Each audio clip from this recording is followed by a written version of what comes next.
Training Partners. We're ready. Welcome to Training Partners, where two fitness professionals bring you strong takes held loosely. I'm Weezy Shoemaker, and today I'm joined by Justin McClintock. And today we will be bringing you strong takes on moms.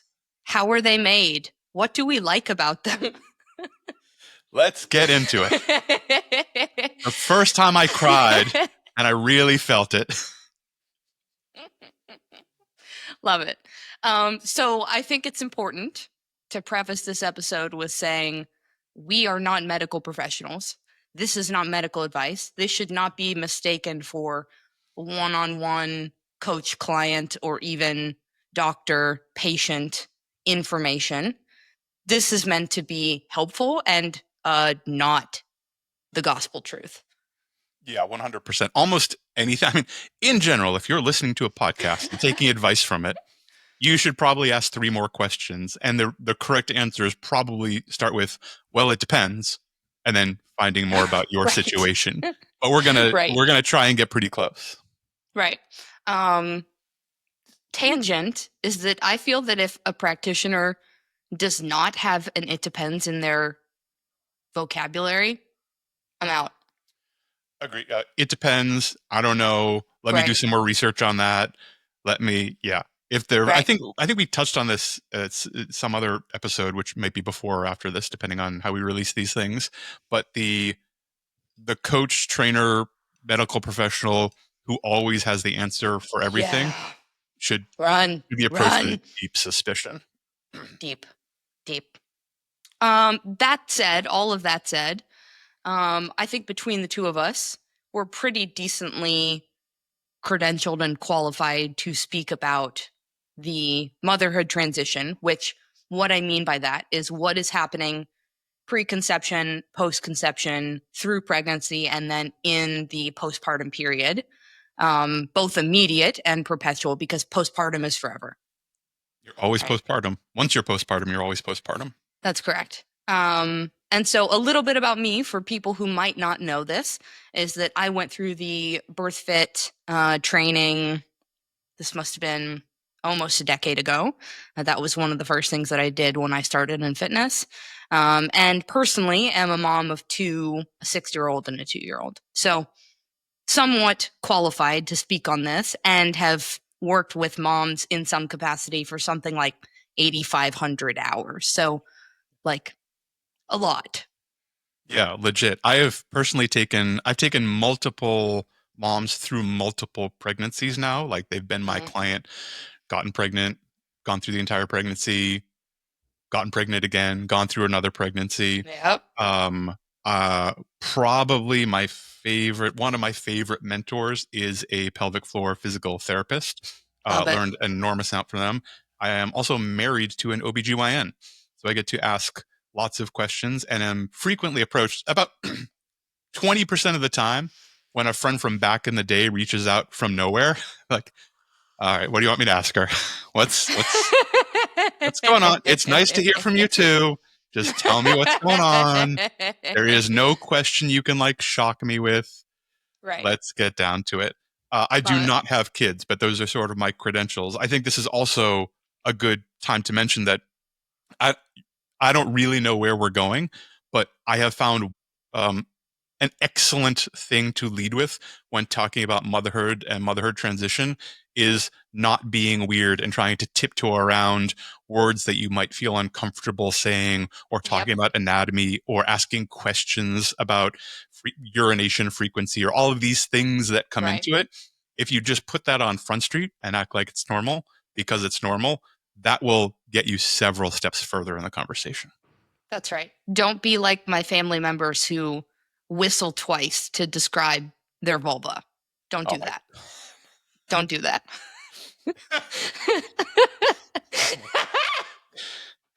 I just had to not say 4 things. It's completely inappropriate unless it's like a. You're like, okay. Yeah. No, it's not. I can't whistle or I demonstrate it for you. So I want to start with, what are the current ACOG, American College of Gynecology, exercise guidelines for pregnant people? They are intentionally kind of vague. right? But in general, 150 minutes a week of exercise is recommended for pregnant people. A place where we should be cautious is if we're not exercising at all prior to getting pregnant, right? We want to be aware that, hey, my body is already having a tremendous amount of stress. And we'll talk about some of the things that are happening in that initial period. But in general, if you're a fit person before you get pregnant, you are encouraged to continue that.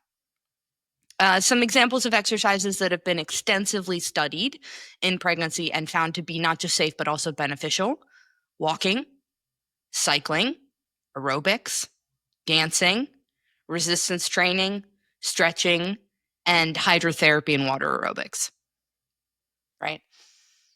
The why behind it: benefits of exercise in pregnancy, including a higher incidence of a vaginal delivery, if that's important to you, right? You don't necessarily want to have a C-section.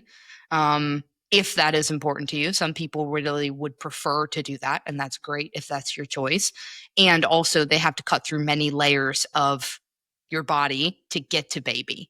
And that healing can be much more difficult on folks if we can avoid it. If we're active in pregnancy, we might also have a lower incidence of excessive gestational weight gain, gestational diabetes, gestational hypertensive disorders, meaning hypertension and preeclampsia, which can both be really scary things, preterm birth, cesarean birth, low birth weight, right?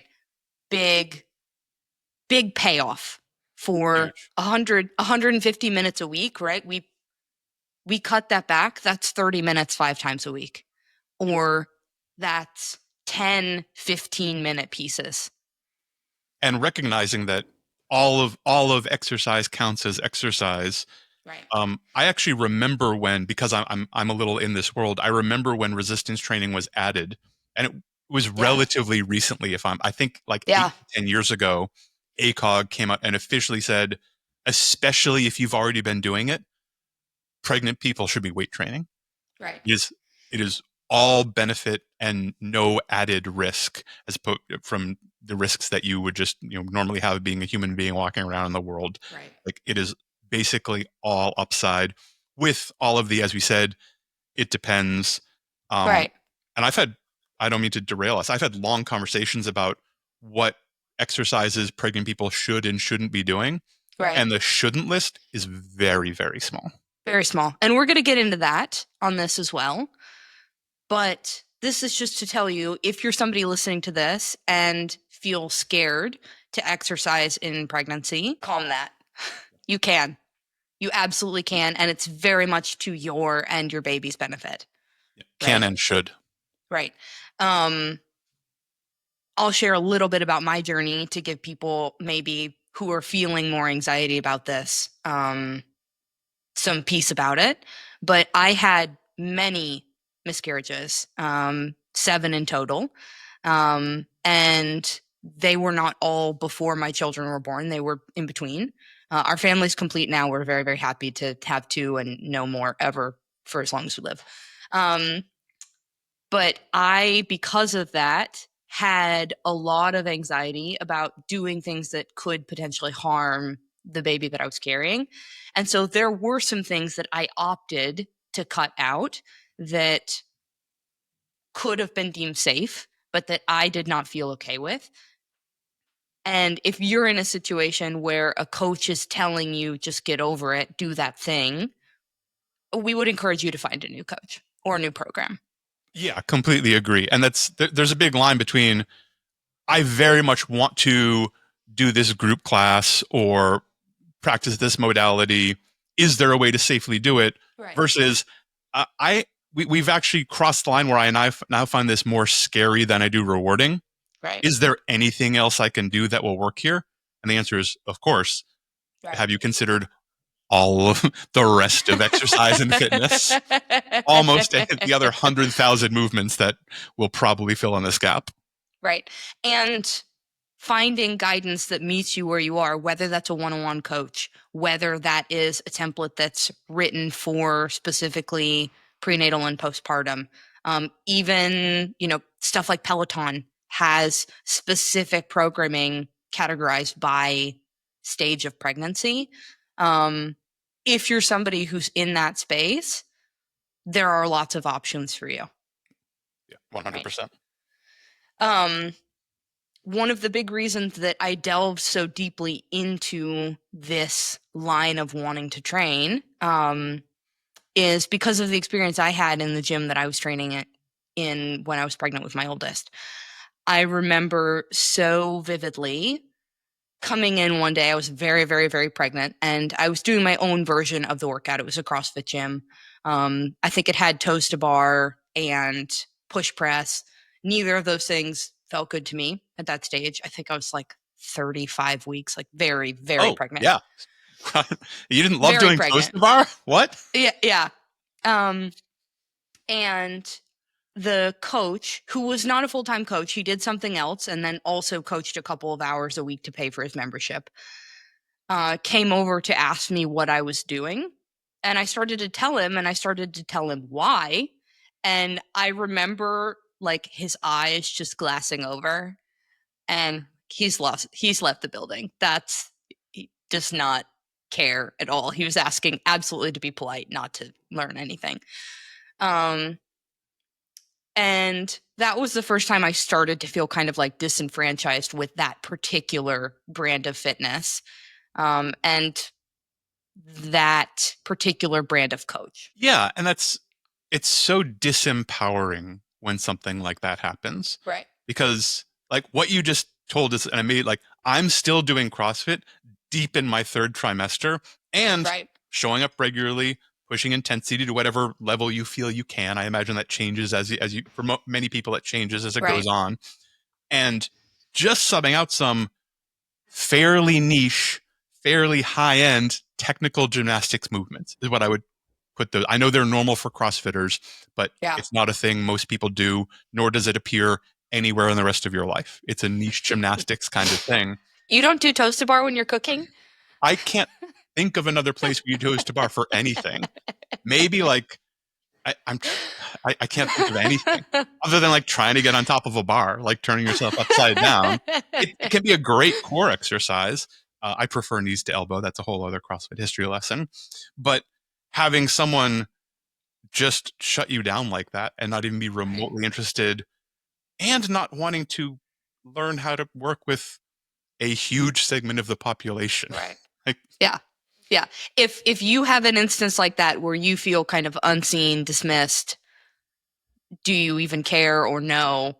There are other options for you. Please find one. tons. Right. So to the point of, okay, so then how do I need to approach fitness in pregnancy? We want to think of pregnancy as a 36 to 42 week deload. That's a little bit of a hot take, but I can progress. And there are different stages of pregnancy where I'm going to feel maybe better than others, and we'll get into that. But I am going to have a decreased capacity as I get further and further. Right. And so it would be unreasonable to expect to like go on a heavy absolute strength back squat cycle deep into your second trimester. Yeah, I agree with that. I kind of raise my eyebrows at the long deload, but put in that context, I agree with Yeah. it. I will often frame it for people as your day-to-day intensity is already up. Like just Yeah. walking around, Yes. especially once we're past like 12 to 15 weeks, Right. like your heart rate is significantly elevated. Your blood pressure is at like if we didn't know you were pregnant, we would think you were already kind of exercising. That's Right. your baseline. That's you at rest. That's about as Right. low as we can get you. And now we're adding stress on top of it.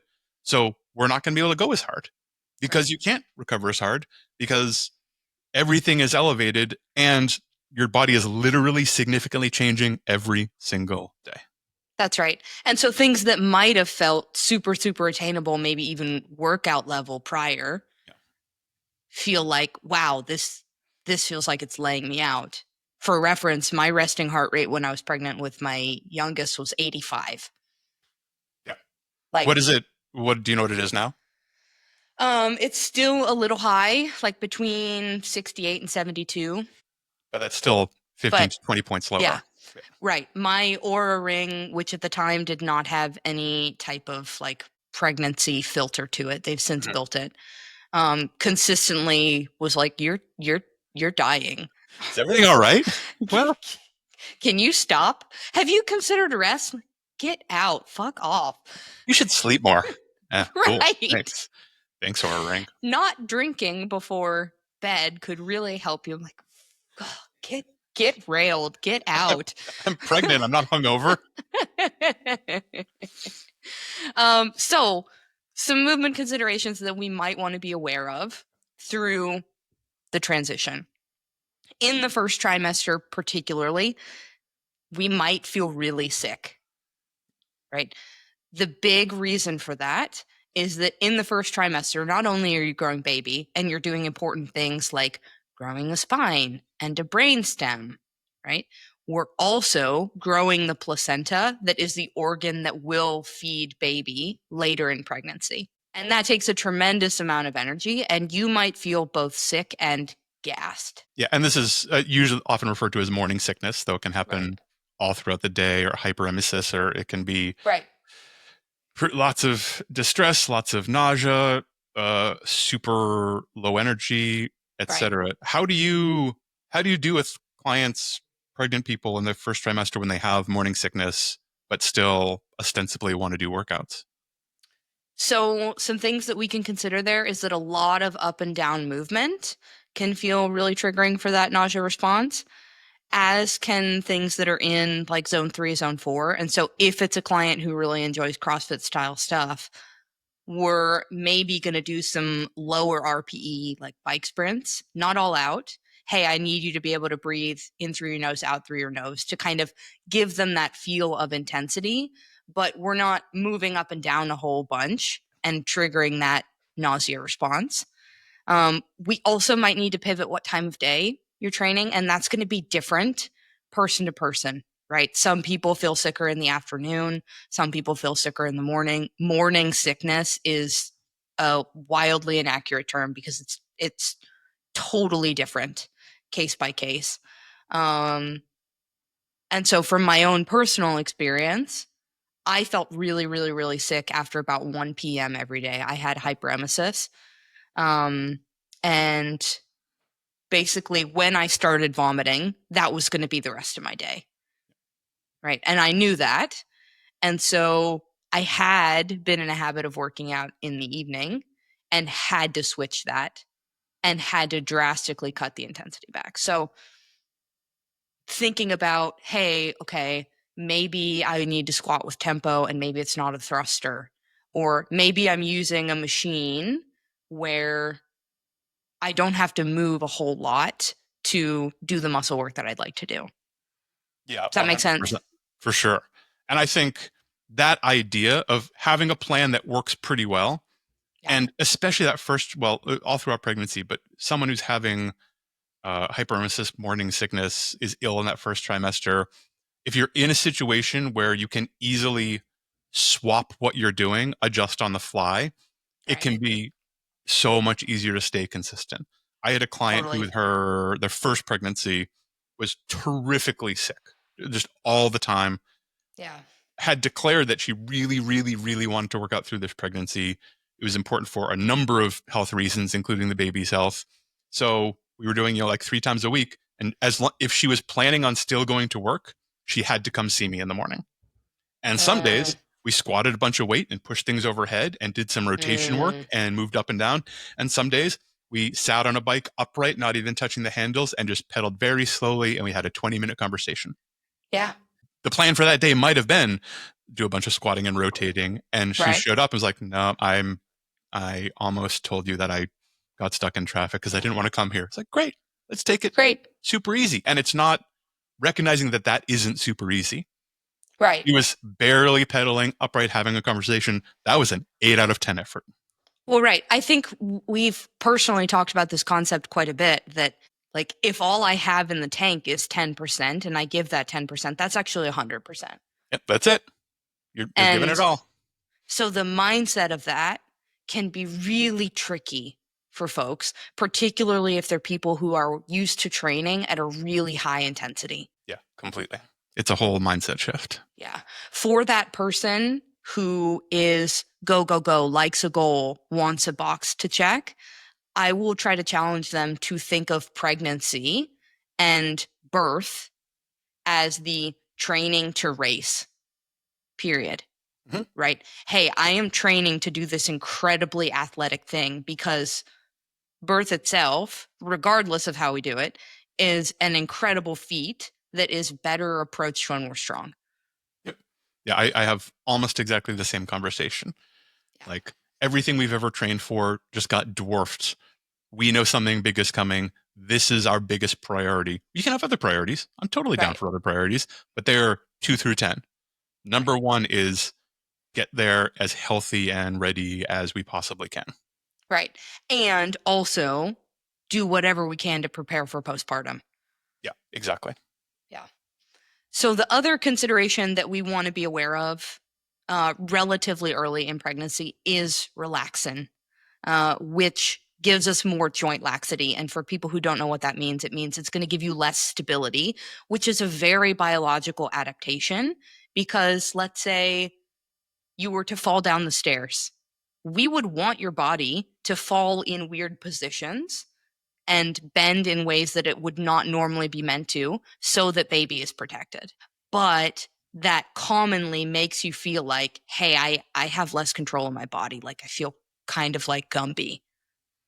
Totally normal and natural, and something that we want to be aware of. Maybe we pivot a lunge to a split squat, or we're training on machines a little bit more than throwing dumbbells or a barbell around. Or I will often also go to like squatting to a low box or something. Yeah, Not right. letting, because that relaxin, first of all, like number one funniest hormone, funniest named hormone. Like that's not really what it's called, right? Like, yeah, no, it's relaxin. No, it is. It's just okay, great. I'm gonna try and see if my doc will prescribe me some Grow Tolerin, and like it's just the best name. But it will open up like a side part of what you're talking about is it will give you access to new ranges of motion Right. you haven't had before. New ranges are weak ranges. So if you're someone who's like, I squat pretty much Right. ass to grass and I'm great, you're going to be able to go lower, and you are very weak down there, and now you're trapped. Right. And now this is potentially all of a sudden like, I've been squatting for 10 years. I'm really good at this. You've never squatted like this before. So like Right. setting up artificial targets, Right. because we don't want you to go to these new incredible ranges of motion, can be very useful ahead of time. Right. That almost sounds to me similar to like training a hypermobile client. Does that feel right to you? Yeah, it's you are newly hypermobile. Yeah. All of a sudden you're like, oh, I can do all these cool things. Right. Okay, cool. Yeah. Load We're it just- up with your normal 1 rep. Exactly. We're just not going to do it with a rep max on your back. That's okay. Right. Right. Another consideration that we want to think about that in the least fear-mongery way possible is going to come for everybody who carries to term, and it's called diastasis recti. And that just means very naturally we've got a separation of the abdominal wall. That is to make space for baby who is growing, right? But it's also going to mean that any type of flexion, right, your sit-ups, getting out of bed, toes to bar, is probably not going to feel good at least, and at worst could maybe make that separation a little bit wider, which can be more difficult to recover from. I would like to challenge you on that. Please. So I'm completely on board with the comfort thing. And this is something that I have found working with people. We'll go day to day and pregnancy to pregnancy. Like Okay. pregnancy 1, toes to bars and crunches might feel great. Pregnancy 2, no. My understanding is that there is basically nothing you can do to make it either better or worse. Save something catastrophic happening. Sure. Getting hit by a car, falling down the stairs, things like that. Flexing and extending your abs doesn't have any effect on diastasis recti in either direction, which is also, I have had lots of pregnant people ask me, how can I prevent it? And the answer is, you can't. You can't. There's nothing you can do to stop it from happening. If it happens, it's going to happen. Right. you also can't really make it worse. It is going to be whatever it's going to be. Okay. I agree with a portion of that. Cool. And I think that, and I'm speaking kind of directly to a high intensity CrossFit level athlete here, Sure. that there is a lot of movement that has flexion in it where I'm flaring the ribs, and I don't necessarily want to put myself in a position where I'm asking my body to do that more. So we might be converging on consensus here. Right. I have done all the CrossFit and coached tens of thousands of hours of CrossFit. I rarely coach CrossFit athletes anymore. Right. Super dynamic, basically weighted flexing and extending. I could see Right. potentially is verging into that Right. massive overload that, frankly, and this is a problem, has never been studied, never gets studied. That's a whole other Right. set of problems of like women who exercise at intensity basically not being part of exercise research. But like a giant kipping toaster bar where your heels are flying behind the bar Right. and you're whipping back up. Yeah, that's probably not going to feel good pretty quickly. And Right. and I'm sorry, CrossFit, there's so few benefits to a movement like that. I can't imagine a reason to prescribe it. Right. The only reason to do a movement like that is if you want to win a CrossFit workout. But it's not good at getting strong abs or any of that other stuff. So Right. yeah, like massive ballistic, especially like huge extension, I would probably avoid. But I want to make sure we don't dump like Correct. planks and anchored sit-ups and Pilates and stuff into that Right. tank also, because especially that stuff that's controlled and not super explosive is, my understanding is, totally A-okay. Right. And can be really helpful.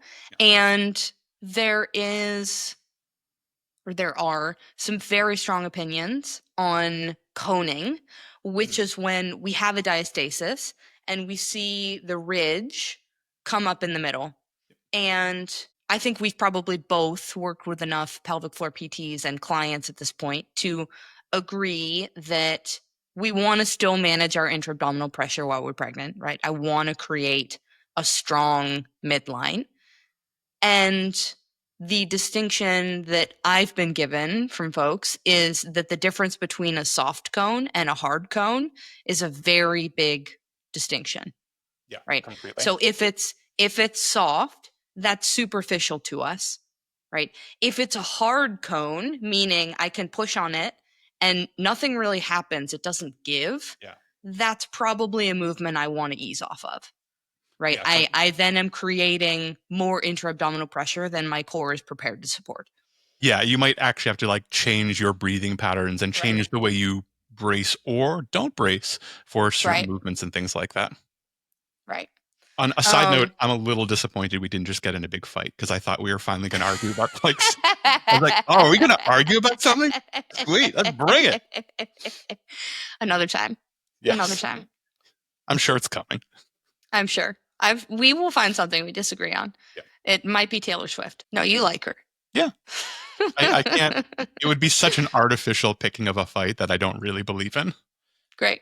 Wonderful. Go Birds.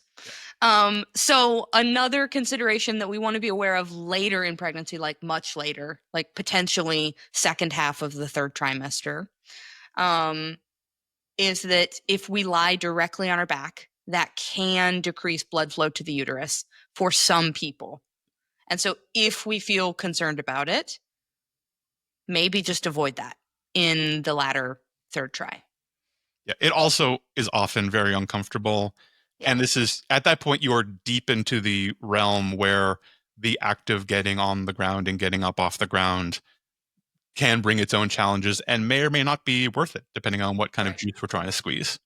That's right. So I'd like to pivot into talking about the sport-specific demand of motherhood. I love it. So during pregnancy, we want to train to have strong and healthy birth, but we also want to be thinking about what happens next.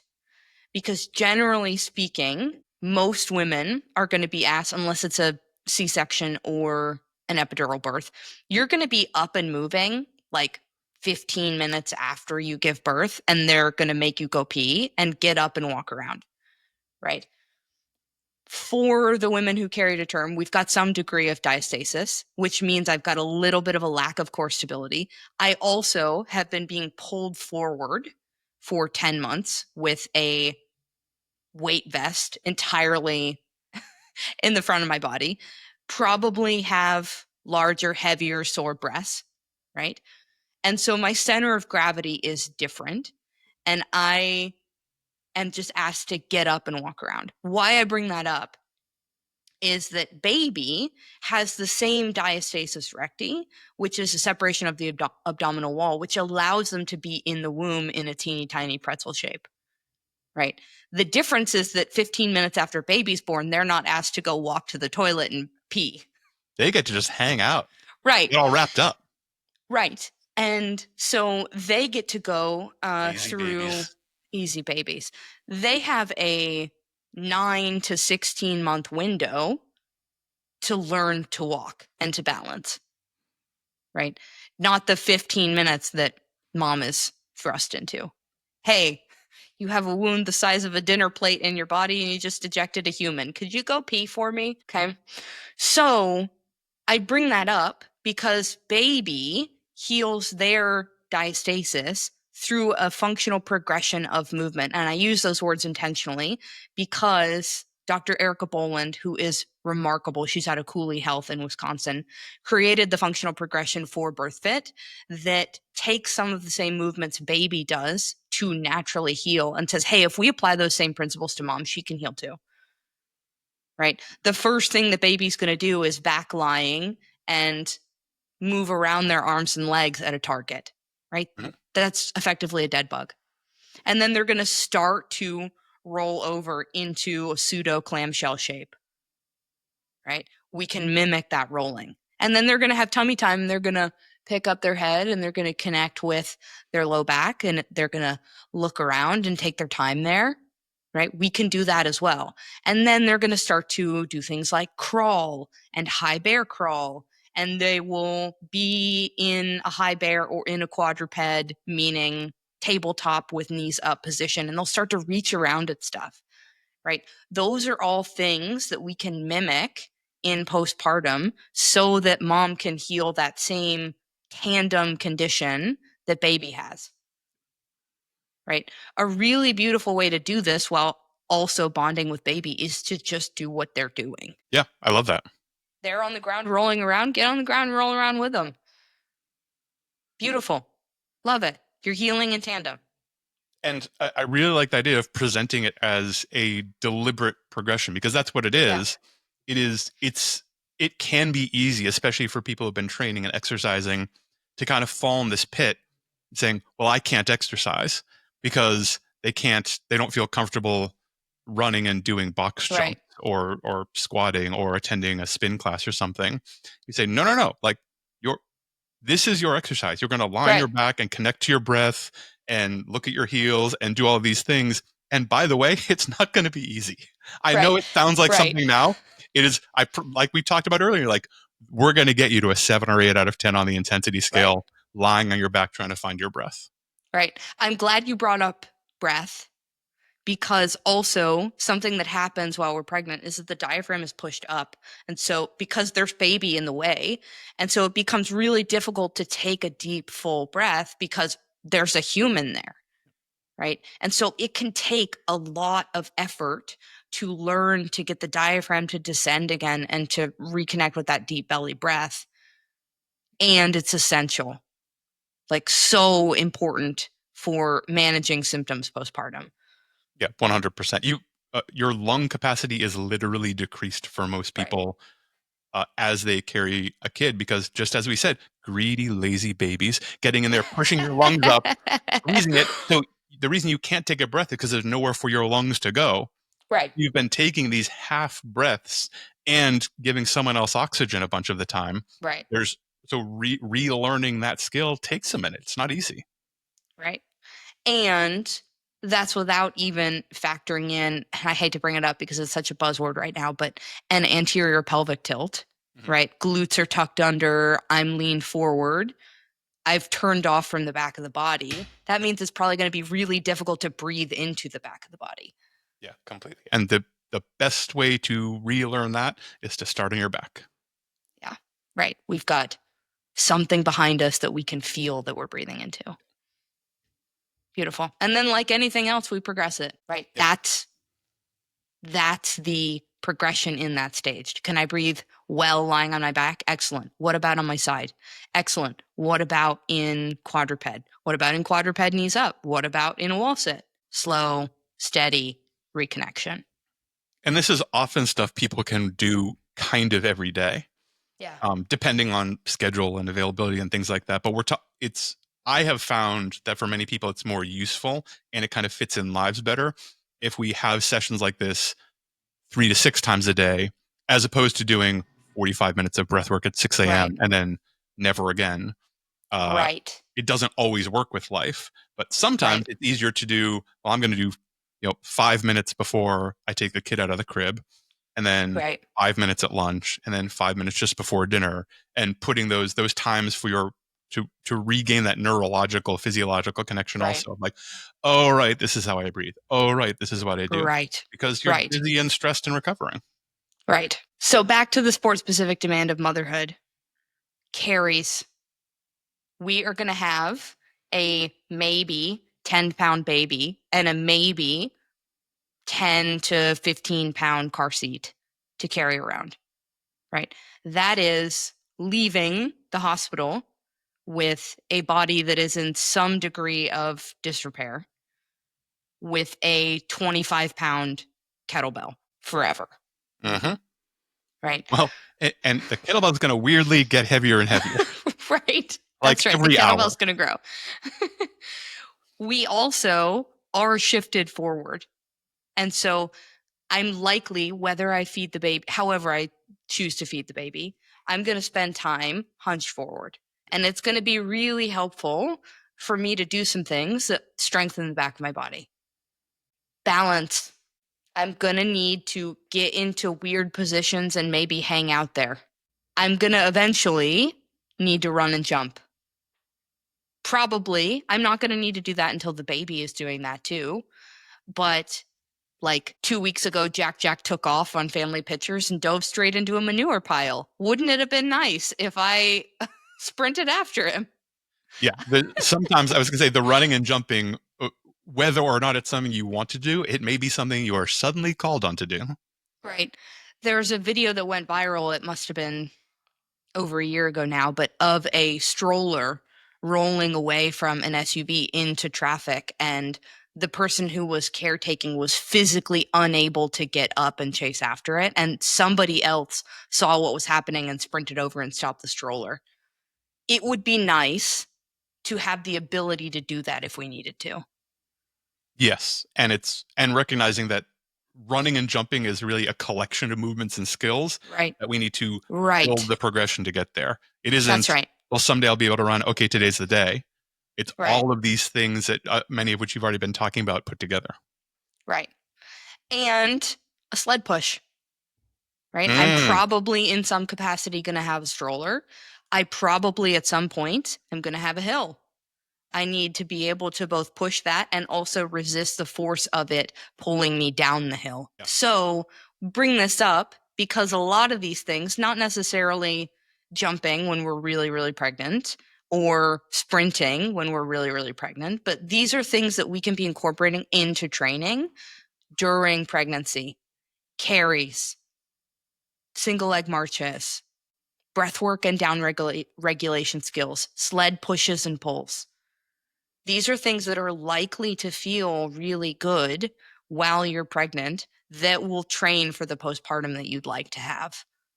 And I don't want to get too sidetracked. People can write in and ask us if we want, but there are nearly infinite versions of these skills that you can do no matter where you are. Because I can hear someone now be like, bro, I'm in my apartment and I don't own a gym and I don't have 100 yards of turf. What in the sled push are you talking about? Yeah. There's a version you can do. Right. Totally. Do you want to give an example? So let's go. So if you have a sled, totally cool. If you are, let's say you're in an open gym that just doesn't happen to own a sled, the worst, hardest version of a sled push is a box push. That is Yeah. miserable, takes no weight at all Yeah. on any kind of floor.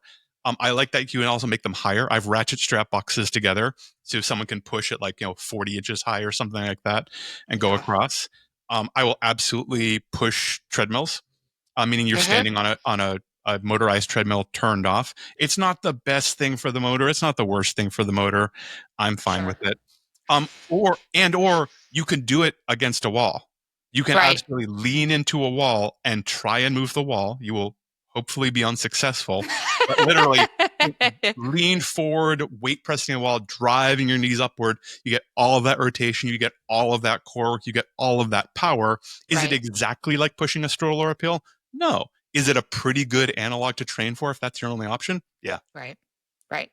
I think this brings us back to a point that we already talked about earlier, is that flexibility, not just necessarily in the motherhood transition, but in fitness in general, can be one of the hardest to learn and also most important skills to learn. Right? It doesn't need to look exactly like I believe 100% should. What's close? And having this idea of training for pregnancy slash recovery slash being the most capable mom you can be, I found, a really powerful way of reframing people's exercise mindset, especially Yeah. the folks who get hung up on metrics.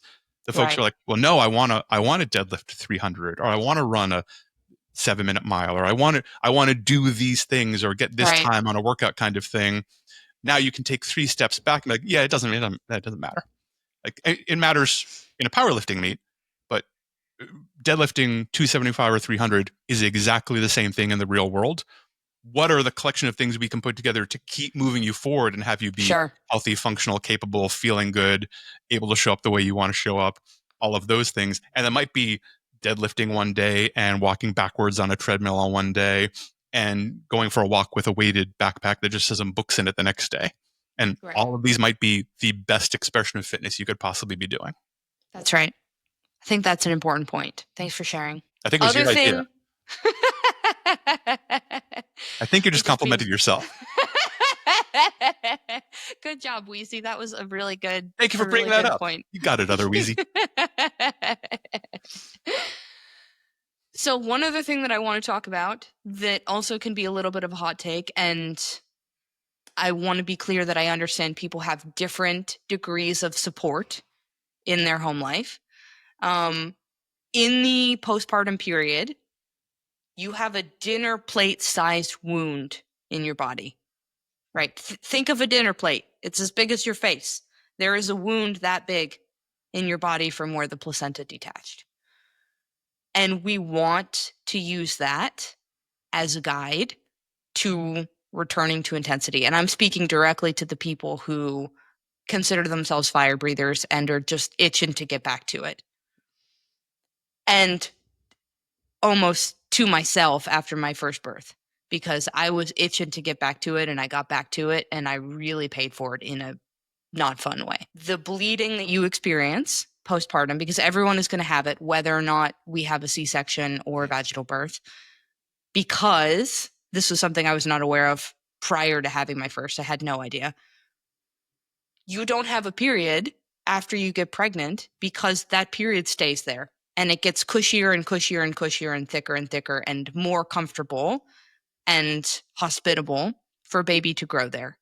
It's got to come out at some point. And it's going to do so in that postpartum period and likely very heavy upfront. And it's going to get lighter.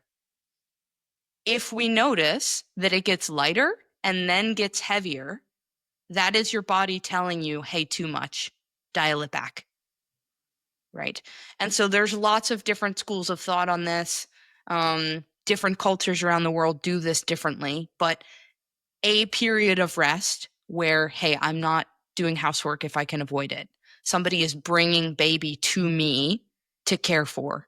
And I am mostly laying in bed or sitting in a comfortable chair like the queen that I am and letting my body recover so that I can feel better and stronger and more resilient later. Yeah, and certainly you've already kind of laid the groundwork for this. That isn't available to everyone. Correct. However, I've also had a number of clients, friends, people I've known over the years who it was available to, but they kind of didn't prepare / set expectations in the most useful way. Right. And so it didn't happen. So, Right. and this might be talking to your spouse, partner, or other people you live with and setting a plan. Hey, Right. the first 10 weeks, like my understanding is I'm going to be kind of useless. And I feel like I'm strong and I feel like I'm special and I feel like 10 I'm going to be the weeks. exception. What Well, country do you live in? well, yeah. But this is part of it, Yeah, right? Like, sure. well, actually, I have to go back to work after 5 weeks or 6 weeks or Right. whatever godforsaken not enough break people get. But I'm not going to be ready for that. And these things are going to have to happen, and I'm not going to be ready for it. So I'm going to be at my wit's end and not Right. sleeping and getting up for feedings, however you're going about it. So the more we can plan for that ahead of time, Correct. and having plan A be easier on mom is usually better. And Right. I've had multiple experiences where partners were less than amenable to this Right. conversation happening 5 weeks in, because now they're also not sleeping and they're also not stressed and they feel Right. like what they are going through isn't being recognized. Whole other discussion. But if you can Right. set the groundwork way before that, well, no, the plan is you're going to take Right. over these duties and I'm going to take over these duties. It's easier. And I Right. recognize some of what I'm talking about is like grabbing a grown man by the ear and walking him through things that he doesn't know yet, but he might not know. And so Right. having this conversation in week 20 is way better than having this conversation when the kid is 4 weeks old and you want to kill him. Right. For Kill the example, husband, not the kid, I'm assuming. You may also want to kill your kid, as we've already spoken about. Greedy, lazy babies. One of the simplest examples that comes to mind is night feedings and changes. Huge. Right. Because if baby nurses, let's say conservatively 10 minutes on each side, and then takes 5 minutes to change and another 10 to 15 to put down, and those are conservative estimates, right? And then is going to sleep for 90 minutes, 2 hours before they do it again, right? That's looking at an hour of prep to put baby down for 2 hours. An example of where we might meet in the middle is, hey, I'm going to feed the baby.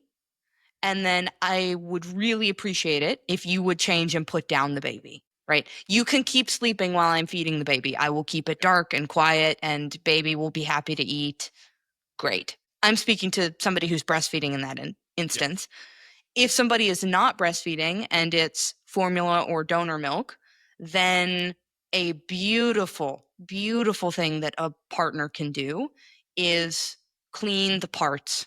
I exclusively pumped with my first and did a combo of breastfeeding and pumping with Jack. And with Jack, I was able to keep doing it for months longer because I did not have like the pumping is the worst. Yeah. And you have to clean the same 17 tiny parts 6 times a day to keep feeding your kid. And you get to a point and decide, this is exhausting. I'm not doing it anymore. Right. A beautiful way that you can show up for your partner is by offsetting some of that and getting curious, which we've talked about this before in the realm of coaching, but as a partner too, hey, what are the things that are really difficult for you that I'm maybe not aware of? Because there are things you won't be able to do as a partner. Right. There are certainly like breastfeeding to be an obvious thing, but Right. there are things that you just won't be as good at. But there are things that will be as good at. There's going to be some things that you're better and more qualified at. Like Right. find those things out and see where you can pick pieces up, because you can't take the entire load off. Right. But if you can't, it's the person's carrying a ton, you can't take off a ton. But if you can take off 1 kilogram times 20, it makes a noticeable difference. Right. And if we're in a position to either outsource, meaning hire out, or ask for support from your community, things like mowing the lawn, doing and putting away dishes, doing and putting away laundry, coming over and vacuuming, not while kiddo is asleep right there, right? Meal prep, Depending on where you live, there are some really remarkable meal prep services that cater exclusively to postpartum women, and they have extensively researched, hey, what's the nutrition that best serves you right now? And they will come over and stock your fridge. Yeah, That and this is also good. that also could be a sneaky way that we might have some sort of baby shower, right? Maybe instead of having a traditional baby shower, I have a, hey, come over and we're going to meal prep all day with my closest friends and stock the freezer. Right. That sounds so much more Yeah. rewarding to me than the traditional baby shower. Maybe less fun in some ways, but having the crew show up and make 14 lunches and 14 dinners, and the house gets cleaned and the lawn gets mowed and the laundry gets done, and I can just sit there while my friends play with the kid. Like, that sounds dope. Right. And if you're somebody listening to this who someone in your life is or is about to go through this transition and become a parent, whether it's for the first time or the sixth, a beautiful way to show up for them is to show up for them in these ways. They probably don't need another onesie. They probably don't need more stuff. They probably could use some support from their community in tangible ways. What can you take off their plate? I love that. Well, this has been a beautiful discussion. This was great. I had one thing related, and I suspect you've had this too, but for coaches out there, and maybe for other people listening, I've had the experience, I don't know how many times at this point, where I'm the second person to find out that the person's pregnant. Yeah. Like, partner finds out first, and literally, like, family hasn't been told. Certainly, wider circles haven't been told because we're in like week 5, Right. something like that, 6. Right. And the person will come to me and say, hey, I'm pregnant. I'm excited, and I've been trying to get pregnant. Maybe I knew that. Maybe I didn't. What do I need to do? Because they are already kind of on alert and wondering what they can and can't do, should and shouldn't do, that kind of stuff. So guiding them through some of the stuff we've already talked about is extremely useful. I've also found this works great if you are an exercising person and you're doing stuff different because you're pregnant and you don't want to tell people you're pregnant yet. I got a shoulder thing. I got a shoulder thing can take you out of almost any movement. Hey, we're back squatting. Why are you? I got a shoulder thing. I got a shoulder. Oh, we're doing it. Like, almost anything. I got a shoulder thing. Will. Oh, that's why you're doing so. Oh, okay. Yep. Oh, okay. Go. First of all, people don't care about anyone but themselves, and they're barely listening. And 2, it deflects immediately. You're not being weird. You're acting like someone who's got a shoulder thing. That's what I told clients to do, especially in a group like CrossFit boutique fitness setting. Right. Like, great. I know I'm not going to tell anyone else unless you tell me it's okay. If I was working with a team, I would ask explicit permission. Is it okay if I tell the other coaches, because they're going to work with you? They won't tell anyone. We talk about this as a team. By the way, you don't have to tell anybody. If anyone asks you why you're doing things differently, my suggestion is, I got a shoulder thing. And that's what I'm going to say if they ask me, until you decide that you want to tell people stuff. Genius. I love that. Yeah. When in Great doubt, work. I got a shoulder thing. I got a shoulder thing. I'm going to use that at home. I can't fold the laundry. I got a shoulder thing. Can't. It's super useful. Yeah. I'm excited to hear what people have to say about this, all of this, and the questions we get and the feedback we get on this. Likewise. Should we do a segment? Let's do a segment. I have one. I prepared this just for you. I'm calling this elevator pitch. So oh boy. This is so we have a scenario. The scenario is this: you just got in an elevator. You're wearing some sustained gear. You're dressed. You're wearing your merch. Okay. As you hit a floor, door opens. Stranger gets on, recognizes that you're a fitness professional, and asks you a question. They're getting off at the next floor. You have 20 seconds to give them a complete answer. You're never going to see this person again. Oh my God. So What's no the question? What? What's the question? Well, I've got a bunch of them. Oh, great. I'm going to give you a super brief scenario. Barely describe the person. I'll ask you the question, and you'll have 20 seconds. Great. Before we start, is this too loud?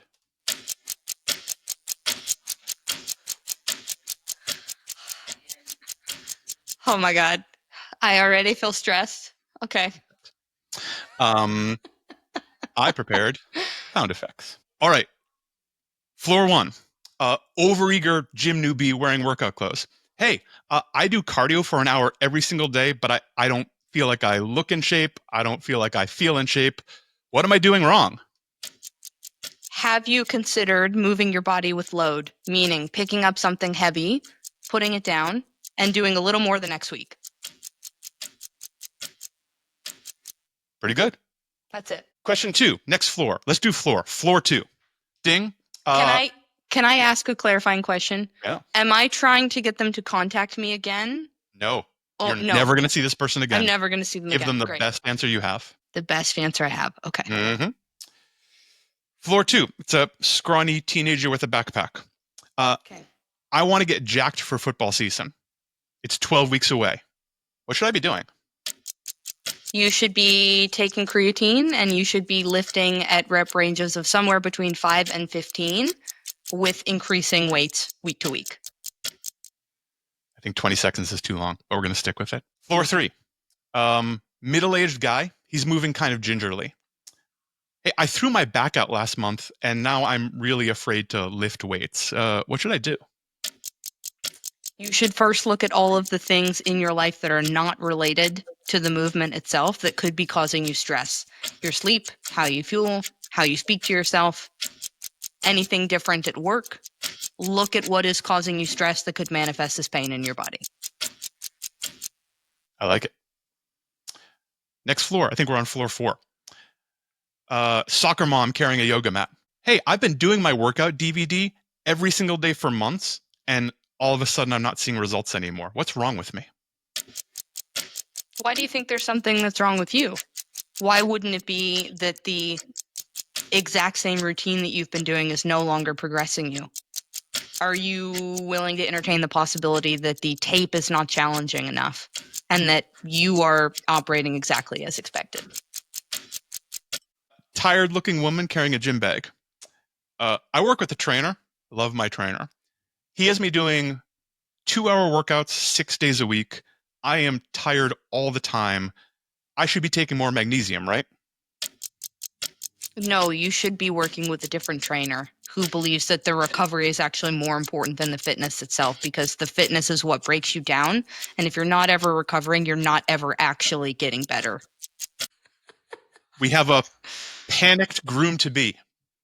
Yes. I need to lose 30 pounds in 30 days for my wedding. I'm not going to fit in my tuxedo. What's the fastest way to do it?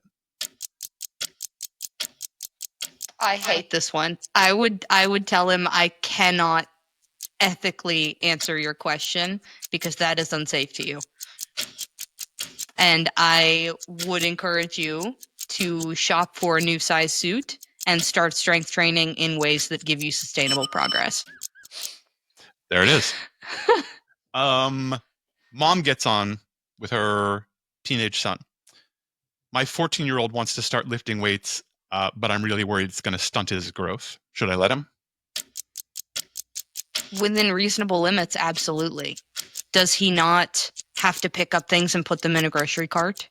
Or does he not have to haul around his backpack? Those are both weight training. Shouldn't we prepare him for that? We have Yoga Queen gets on. Obvious. Lululemon head to toe. Mhm. I heard lifting weights makes you less flexible, so I only do yoga. I want to get stronger, but I don't want to lose my flexibility. What do I do? What if we do weight training to the full expression of the ranges of motion that you have access to? It's only going to limit your range if you're moving really, really heavy weight in small ranges. So let's take advantage of what you have available and just start to load it. Last one. All right, which is it? Do I have to do 10,000 steps, 12,000 steps, 7,000 steps, 15,000? What's the right number? How about 1,000 more than you're doing right now? Can you start there? I like it. All right. That was that's the really top four. stressful. Yes. No! No, that was it. You're done. Okay, good. That's elevator pitch. That's what I got. I enjoyed it. Good, bully. That is also why people won't hear it, but before we started, I have this little soundboard that was coming through, and I was like, Weezy, can you hear it when I play a sound off this soundboard? Just to make sure that it was going to work. Unbelievable. I should have known. Should have been like, Maybe. why are you asking me this, Justin? How did we get here? That was excellent. Well, I am looking forward to hearing from people about all of the stuff on moms, certainly, and looking forward to doing this again. Likewise. Thanks for the time, Justin. This is fun. Let's do it again. Always, anytime. Again, my name is Justin McClintock for Weezy Shoemaker. We are training partners. We'll see you on the next one. Here come your training partners, so smart, so strong, so funny. Let's go with your training partners. We're ready to shine together.